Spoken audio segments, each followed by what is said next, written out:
Good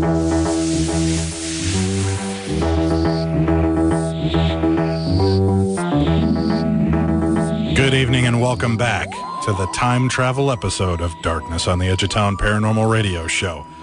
Our next guest is Tim Swartz. He's traveled the world as a photojournalist, which has allowed him to investigate paranormal phenomena and other unusual mysteries. He's worked with PBS, ABC, NBC, CBS, CNN, ESPN, Thames TV, and BBC. Tim, I'd be more impressed if there was at least one Playboy Channel reference in there somewhere. Yeah, absolutely. Is that asking so much? I think I would be more impressed myself if I managed to do that.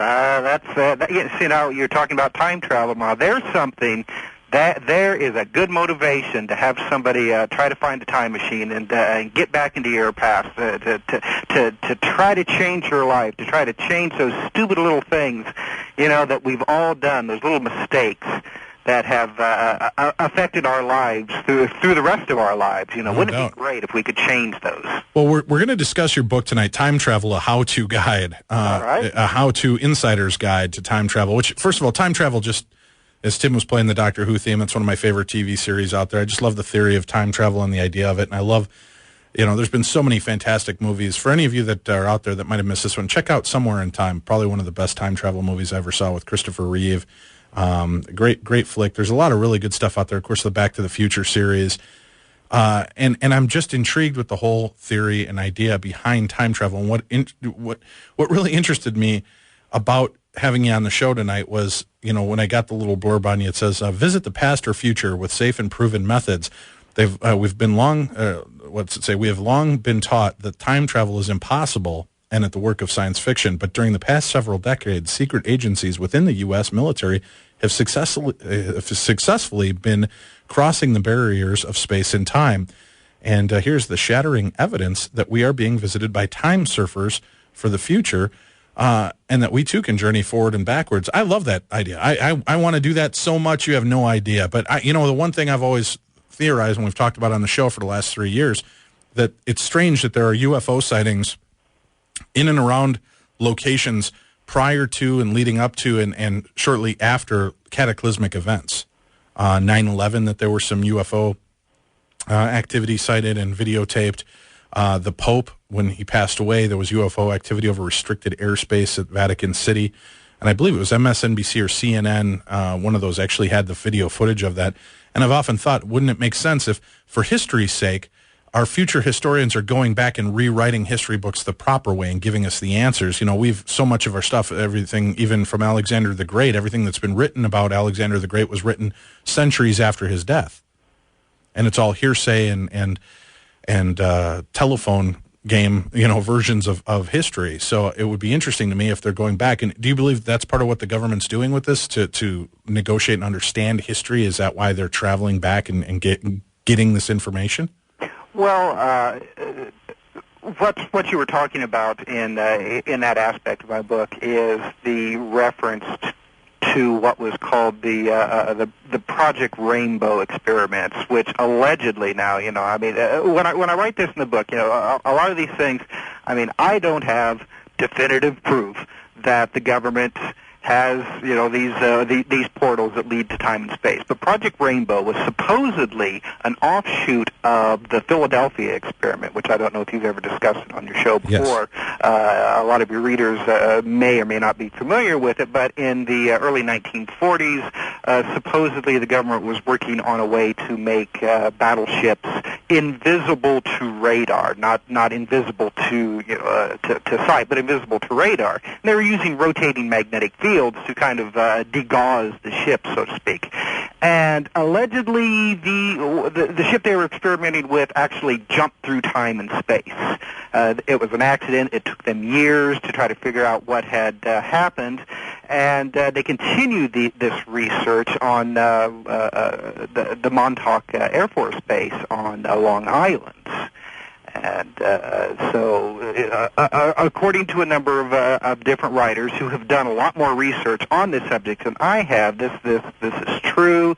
The government does have access to time machines, but I think one of the things that I write about in the book, and the thing that really interests a lot of people, first of all, is that time travel may be a lot easier than we can imagine. That it possibly doesn't require gigawatts of energy or some kind of a fancy TARDIS to take you through time and place. There may be a way for that Mother Nature provides us that currently can't really be understood by our general understanding of universal physics, but is a way that has been demonstrated by what is called time slips, and we can discuss that a little later. But getting back to what you were talking about, UFOs appearing over events that have historical value, why not in the future, whether on this planet or maybe on some distant planet extremely far away in another galaxy, there's a vast tourism industry where tourists with enough money can actually travel back in time and witness these historical events. If you're familiar with science fiction novels of any kind, there's been several different stories that use this scenario, this plot outline. Einstein's special theory of relativity does not prohibit this kind of time travel. In fact, Einstein, if you give it a close examination, it seems to say that this is possible as long as you don't try to change what's going on in the past. You can travel in the past, but as soon as you try to do something to change the past, then it all becomes moot. Well, I'm curious, with your research that you did, and are probably still working on, I know one big thing that the government's been working on is remote viewing. Yes. Now, can remote viewing link us into a portal of time? And I mean, if we're able to see through location and technically through time and space, because we're able to see a location, spot a target, as they're called, and give basic information, that's in a sense a form of time travel, isn't it? Because you're going through some type of portal to get to where they are and opening up yourself. Do you believe that this is also a form of time travel we can do to open ourselves up to the past and understand or see actual events? What would limit a good remote viewer from being able to view the grassy knoll on November 22nd, 1963? Well, you're exactly right. I mean, when it comes to the human mind and its ability to access the parts of our reality that is beyond what appears to be the physical part of us, time doesn't seem to really exist as we perceive it. Eastern philosophers say that time, because of the environment that we live in, because of the way that our brains are structured, we actually have a false perception of time. I mean, we see time as, to use a metaphor, for example, we're on a raft on a river, and time is the river, and we're riding the river into the future. Well, Eastern philosophy says that time is actually a permanent here-now, that everything that ever existed in the past and the present still exists in some place. So rather than thinking of time as a flowing river, you think of it as space, like the space in your room or the space in your universe. And if you go far enough, you can go and find past events. The future becomes a little bit more hazy. That's why remote viewers have a lot more difficulty trying to hone in on future events, because the future actually divides out into an infinite number of possibilities. Some of these possibilities are more possible than others, but still, what we do right now at this very instance can send you on a completely different pathway into your future time. So if a remote viewer is trying to look at the future to, say, look for the next big terrorist event, well, it gets confusing because they can see almost an infinite number of events. So yes. Or infinite number of possibilities, right? That's right. Because by their looking, I mean, that's where we start getting into the whole butterfly effect, right? I mean, if they're able to see into the future and see where a possible terrorist attack is going to take place, and we then, in effect, go stop that, then the vision was non-existent to begin with. So viewing the future is probably a lot harder than viewing the past. Even the process, according to quantum physics, even the process of viewing a possible future event is enough to change that and to send you off into a completely different pathway. So, according to some theoretical physicists, the whole remote viewing of past events could possibly even affect or change the past. We just can't perceive it because it becomes like a cascade effect, like dominoes.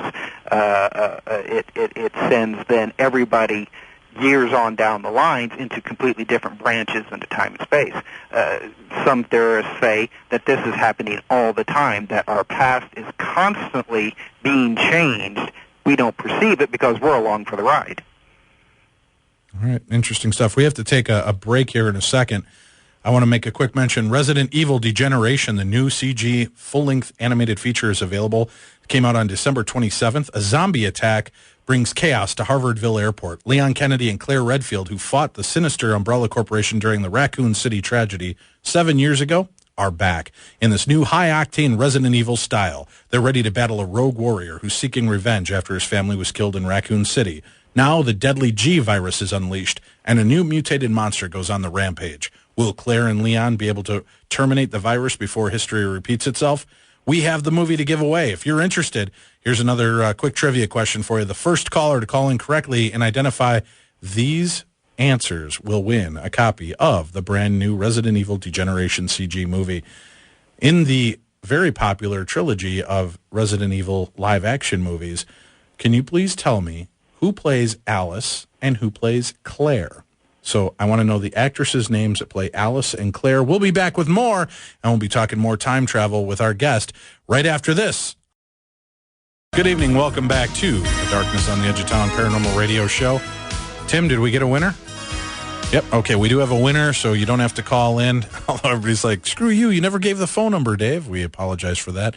So I guess people that wrote down the number earlier knew to give us a call. We'll have one more copy to give away of the of the book tonight of the DVD Resident Evil Degeneration. We'll have another copy of that to give away tonight. Our guest right now is Tim Swartz. He's the author of Visit the Past or Future, Time Travel, a how-to insider's guide on time travel. And now, how is this something? Do we need some kind of mechanical equipment to time travel, in your opinion, Tim? Is this what it's saying, or can we do this a different way?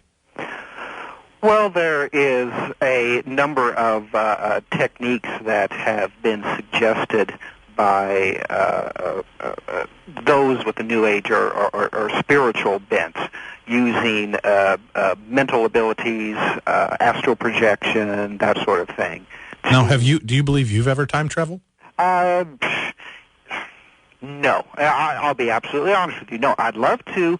You should read this new book. It's called Visit the Past or Future, Time Travel, a How-To Insider's Guide by Tim Swartz. That's right. That'll teach you how to try. Now, what would encourage you to write a book on how to do it if you've never done it yourself? Well, like yourself, I've always been extremely interested in time travel. It's something that, like yourself, I would love to do, and I've tried all of the techniques myself that I've put into the book, but I haven't had any luck. But then again, I've been a UFO researcher and investigator for a number of years. Never seen a UFO myself either. All right. So it's just one of those things. I mean, not everybody has those kinds of abilities. You have the remote viewers, as we talked about before the commercial break. All of us have, to a certain degree, the ability to remote view, but some people are a lot better than others. Same goes with the natural ability to send your mind back to time and space. I will make a quick mention that Elliot from Burnsville is the winner of our trivia question for the Resident Evil game. And again, the answer for those of you who portrays Claire and Alice. Alice is played by Mila Jovovich, and Claire is played by Ali Larter from the television show Heroes. We'll get back into our topic now of time travel. Now, you said that a lot of these are the new agey techniques and theories that are supported with the time travel aspect. Which of the ones in your book do you think is probably the most plausible? The ones that I think are the most plausible would be an interesting phenomena called time slips. Now, this is something that people generally don't try to experience. It just happens to them.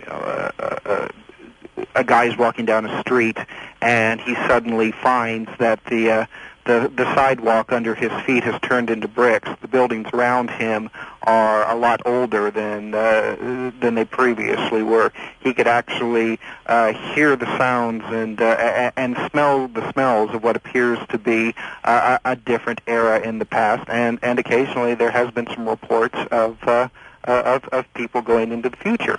Most of the time, these experiences are brief.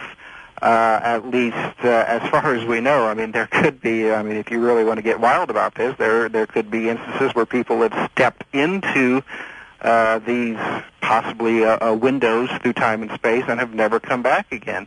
The report. I was going to ask you that. Do you think that some of these missing people cases that take place are people that just fell through a little continuum there and ended up, maybe they don't even realize that they've moved forward even by a day?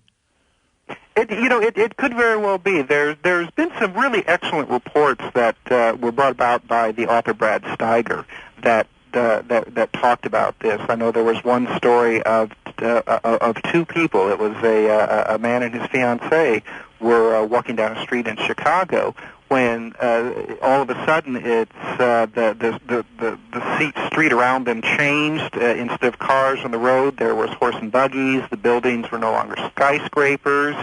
They got separated in a crowd, and he was back. She never showed up again.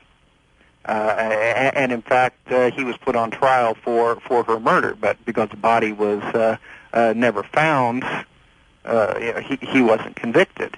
So yes, I mean this could very well be. Most of the time, it appears to be though that these experiences are brief and people return from it. So I mean, I think that this is Mother Nature or the universe showing us that time travel is possible, and possibly that our scientists and physicists are looking at the hard way to accomplish it. Do you believe that it's really time travel, or is there more? Because I think science is actually proving there's probably more of a speculation of a reality slip or a dimensional change than there is of actually traveling in time.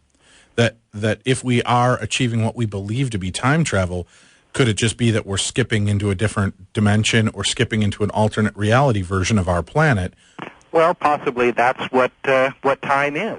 There's some very interesting quantum physicists and theories that talked about how our perception of time is really nothing more than traveling through. All of us are traveling through these alternative timelines continuously, so that what we would call time travel, it's one of these things where our vocabulary really is not. It's not there in order to describe these kinds of scientific theories. I mean, we haven't developed the words for this yet, but basically, yeah. I mean, what you're saying could actually be what time travel is.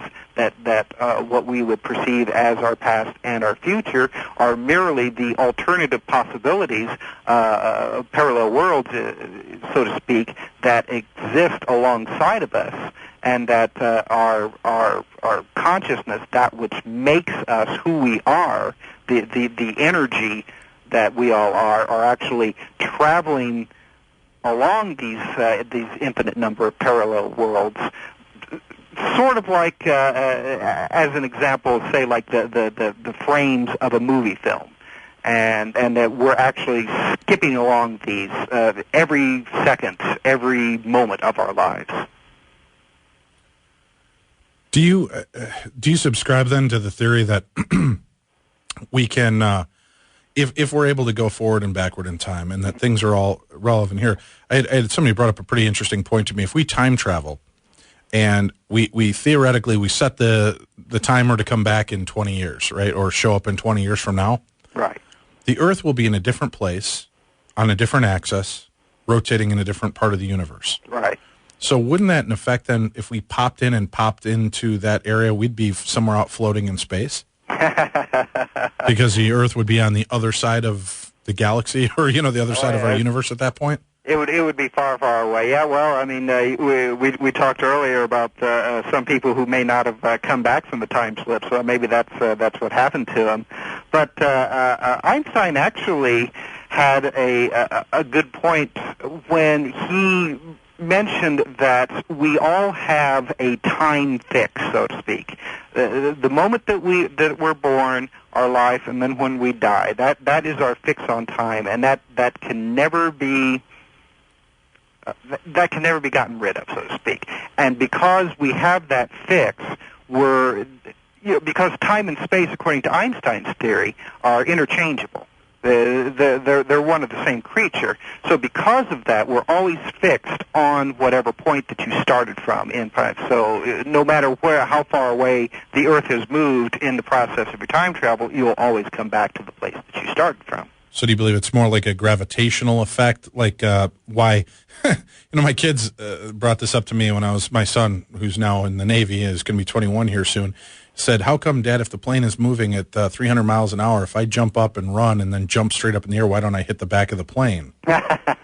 Oh, that's a good one. But it's because of the gravitational pull, right? Is that essentially what you think is going on with this type of time travel, is we leap, but we're pulled into this Earth, so we're going to leap and end up back here? That's right. Well, I mean, gravity, if you consider Einstein's theory that actually mass produces a stretching of time and space, then yes, that's probably an important factor of it. And and more than likely, there are other aspects that right now are just completely beyond us and beyond our knowledge of science. I mean, we're just taking those first baby steps on understanding our reality around us. And I mean, if you've got somebody who will come to you and say, "Oh, well, I know exactly how this works and why it doesn't work," then forget about it.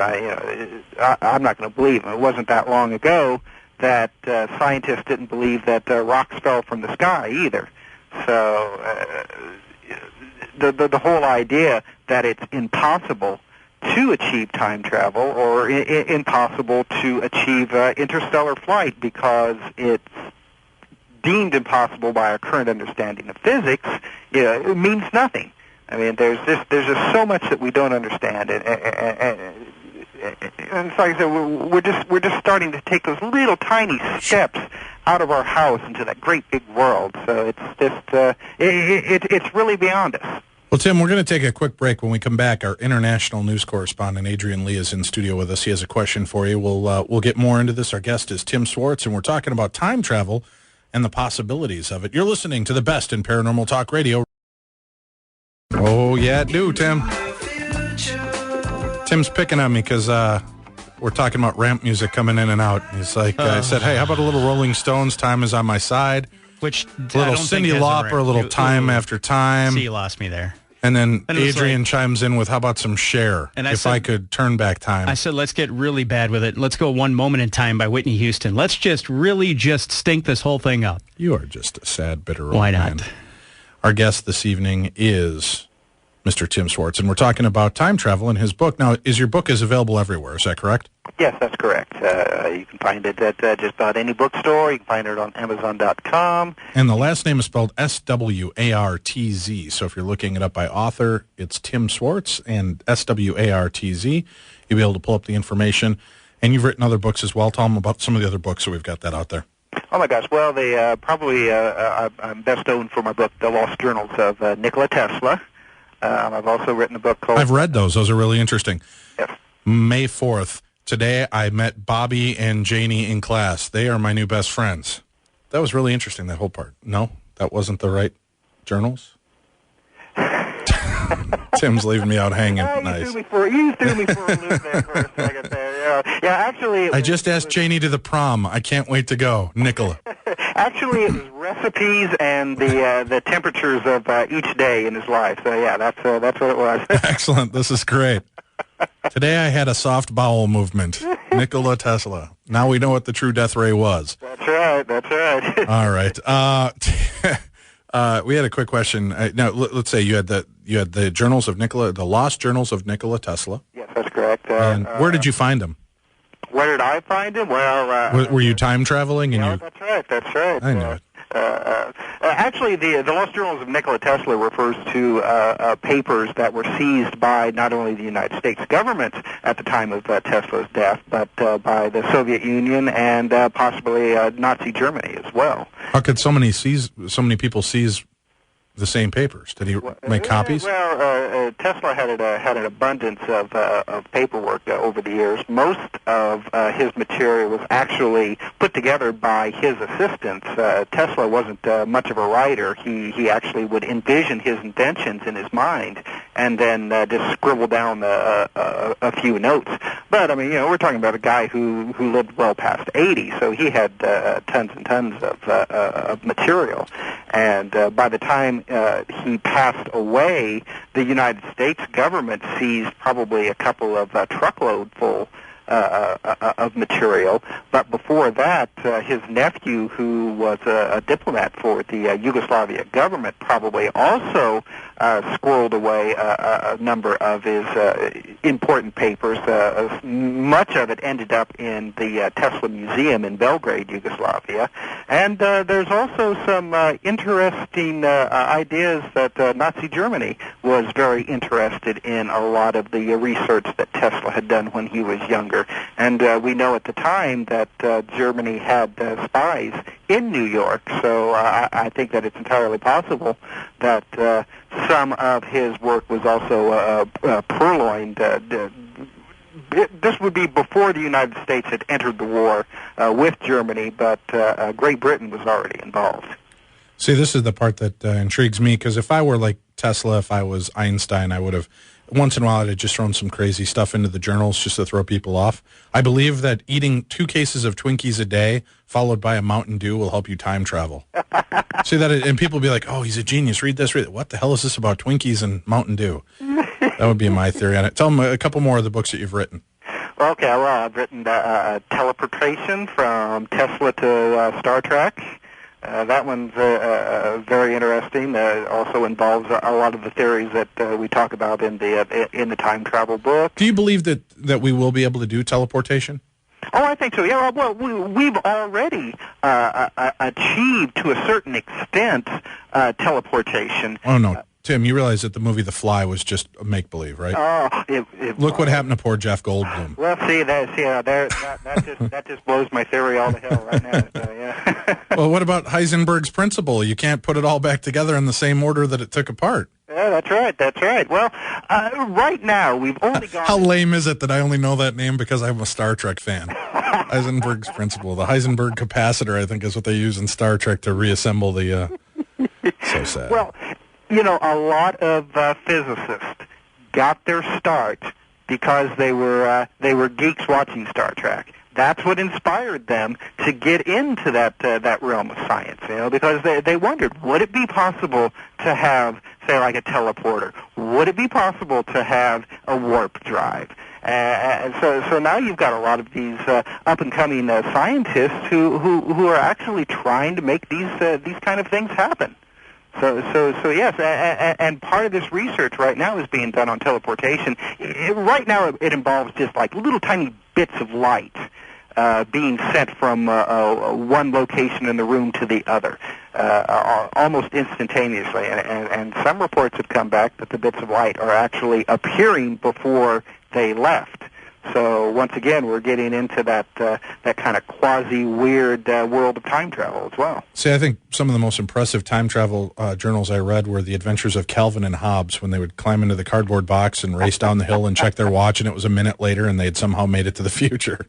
Well, would it be nice to have, a device that just had, a past or future dial, and you could just hit it like that and go wherever that you wanted to.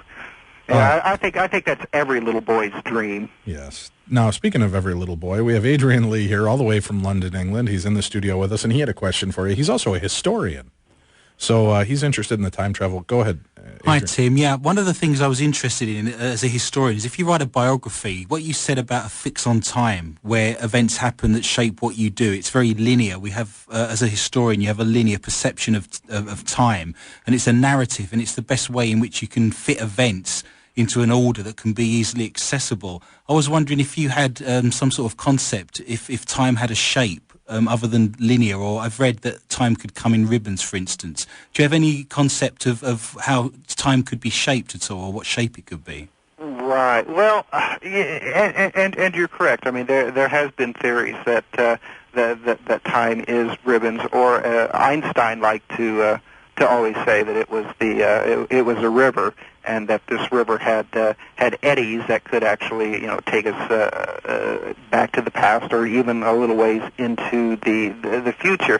I think actually my own personal theory is that any kind of perception of a shape of time, like you said, whether it be linear or whatever, is probably a construct of our minds, a way for us to really to function in this world. And so we really we can't take too seriously how we perceive time and space, because it's merely, as with all of our perceptions, it's merely a construct of the human brain.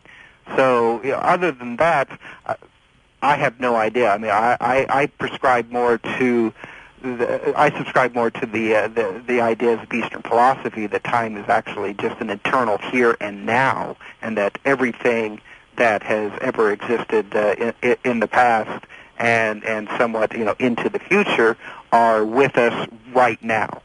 Kind of an interesting theory along those lines. Well, not a theory, but a story I guess I'll share with you. My son and I were driving in a car, and I'm sure that there's a lot of people listening right now that can relate to this. We were driving in a car, and it was icy. I know that's hard to believe, Adrian. He's here in Minnesota and just can't believe the amount of ice and cold we have. It's biblical. I'm waiting for a plague of frogs next week. That comes in May, silly. Anyway, we're driving on the road, and all of a sudden we just hit an icy patch. And it's rush hour. There's cars. We're on a major highway. We're out here on 35W. And my car starts to just spin. And the strangest thing was, it was like time was going regular outside the car, but inside the car it was a totally different atmosphere. Because I looked over at my son, and I put my arm across his chest, and I said, "Oh, God, I'm so sorry." And he goes, "Why?" I said, "Because I think we're really going to get hurt here, son. And I'm really sorry that I didn't see this ice strip coming." And literally we had this conversation, and he's like, "It's okay, Dad. It's not your fault. You didn't know this was going to happen." And I said, and we literally felt like we had like a 5-minute dissertation between us. And then we went down and into the ditch, and we started to come up on the other side of the road, and the car stopped. But there was this whole calm moment. I mean, I was very aware of what was going on around us and how fast it was, but there was no, "Oh my God, we're going to die." It was just very, "I'm sorry, son, boy, this is horrible. I'm sorry, we're going to get hurt real bad here." "No, Dad, it's okay. It's not your fault." And we just had this, I mean, what have you heard of experiences like that? Oh, yes, exactly. Where it's time within time, it almost seems to be. Well, and the time that you experience this all, this seemed to last probably a heck of a lot longer than the actual event took. Exactly. That was my point, is I know this was all of a matter of maybe 3 seconds, because there's no way I could have spun around in the highway that long having a conversation with my son in rush hour without getting hit. Well, it's interesting that you would say that, because I had the very same experience.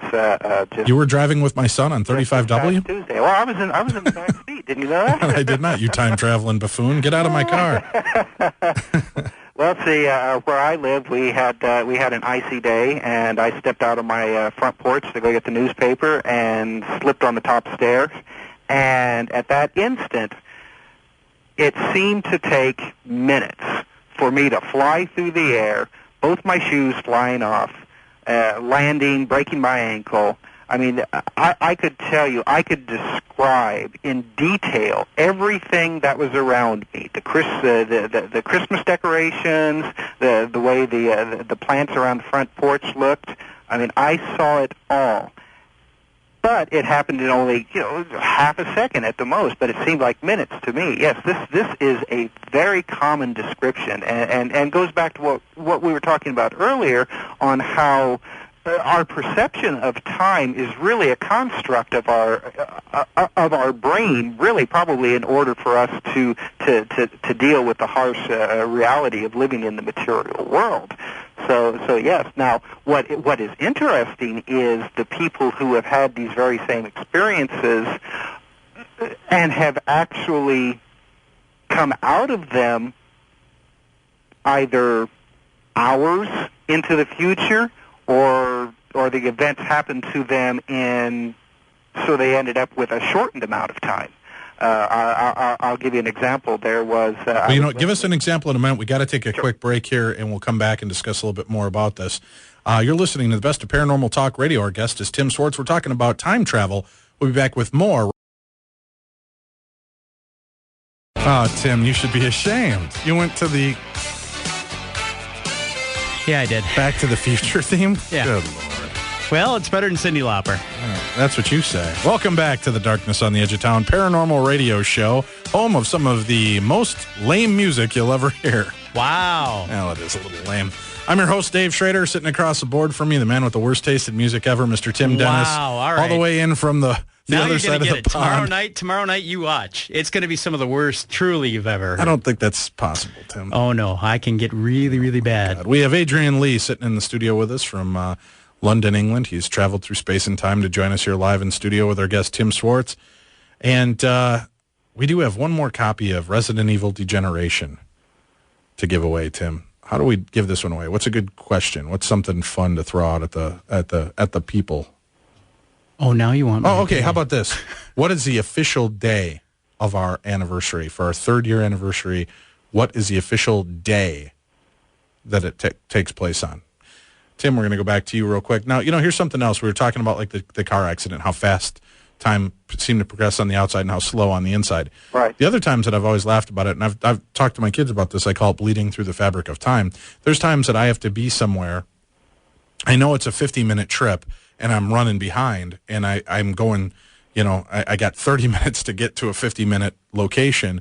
I'm not speeding, but somehow I make it there. Yes. And that happens a lot in my life. And I'm not speeding. I'm not blowing through red lights or doing anything stupid or dangerous on the highway.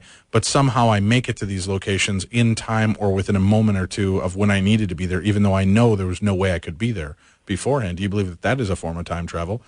Or am I just, inadvertently, blasting through, time and space that way? I mean, how do you explain that? Well, unless you have a warp engine hidden underneath your car somewhere that we don't know about, then well, my kids will tell you my warp engine is hidden up my butt because they've heard it go, and when I hit off, man, it's I break through the time-space barrier all the time. Well, I have had a number of people email me and send me letters because of my book with almost exactly the same kind of stories. And in fact, just recently I was listening to, and I'm sorry to say this, guys, I was listening to another paranormal radio talk show. Are there other ones out there? Yeah, there are, and I was listening. I'm not sure about that. Are you going to try to tell me that there's radio shows all the way coast to coast across the country?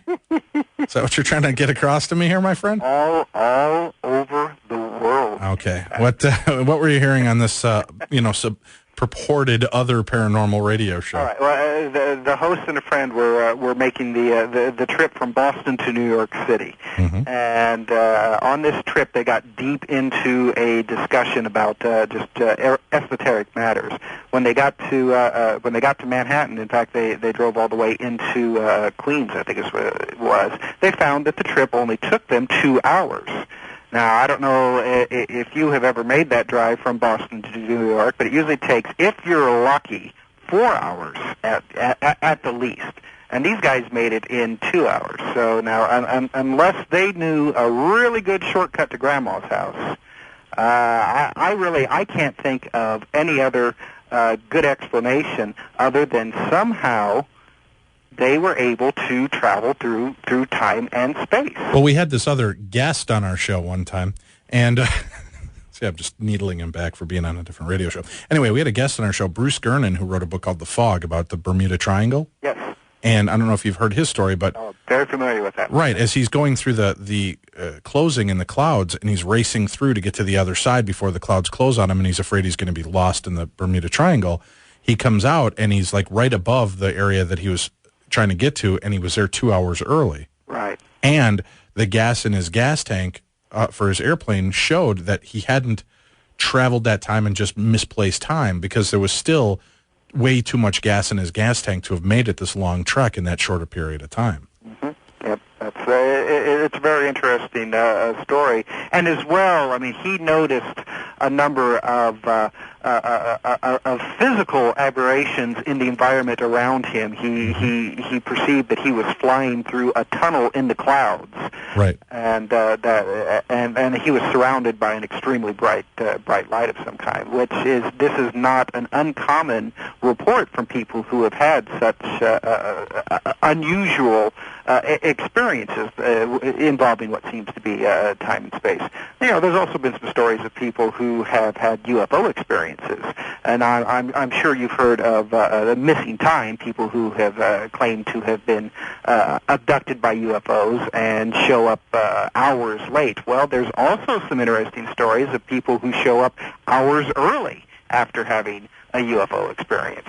So there does seem, in my opinion, there does seem to be something going on with that.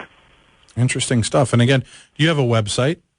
Yes, it's www.conspiracyjournal.com. And I share this website with a number of people who are published by Global Communications. Sean Castile, one of your earlier guests, is also an author with Global Communications. Okay, and again, that website is www.conspiracyjournal.com. Okay.